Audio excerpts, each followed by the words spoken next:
জিয়া স্মৃতি জাদুঘরে আমরা পরিদর্শন করেছি। আপনারা জানেন যে এটা গত 15-16 বছর অলমোস্ট ইনঅ্যাক্টিভ ছিল। এটা আমার মন্ত্রণালয়ের অধীনেই একটা প্রতিষ্ঠান, ফলে এটা আমার দায়িত্বের মধ্যে পড়ে এবং পড়ার কারণে আমরা আজ থেকে মাস 3 আগে আমাদের মিনিস্ট্রিতে একটা ইন্টারনাল মিটিং হয়েছে।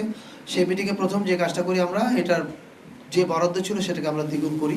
এখানে এসে আমরা যেই সফরের পরে যে সিদ্ধান্তটা নিয়েছি সেটা হচ্ছে এই যে শুধু বরাদ্দ বাড়ানোটাই গুরুত্বপূর্ণ না, গুরুত্বপূর্ণ হচ্ছে এটাকে একটা পূর্ণাঙ্গ মিউজিয়ামে রূপান্তরিত করা, এবং সেটা করার জন্য প্রয়োজন হচ্ছে প্রপার কিউরেটর যারা জানবেন, কারণ এটা শুধু চিটাগং না, এটা জিয়াউর রহমানের এন্টায়ার লাইফ, মানে 71 সালে স্বাধীনতা যুদ্ধের ঘোষণা, কালুঘাট বেতার কেন্দ্র থেকে শুরু করে ওনার এন্টায়ার লাইফ, রাষ্ট্র পরিচালনায় উনি কী কী সিগনিফিকেন্ট কাজ করেছেন, এই সবগুলো জিনিসে আসার কথা, রাইট?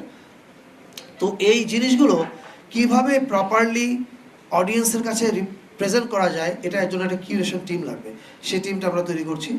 পাশাপাশি কিউরেশন টিমকে হেল্প করার জন্য একটা রিসার্চ টিম প্রয়োজন, যারা এই জিয়াউর রহমানের উপর রিসার্চটা করে জানাবে হাইলাইট এবং পয়েন্টগুলো কী কী।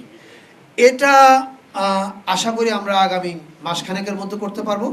তারপরে আমরা এটার রেনোভেশনের বা আধুনিকীকরণের কাজ শুরু করব।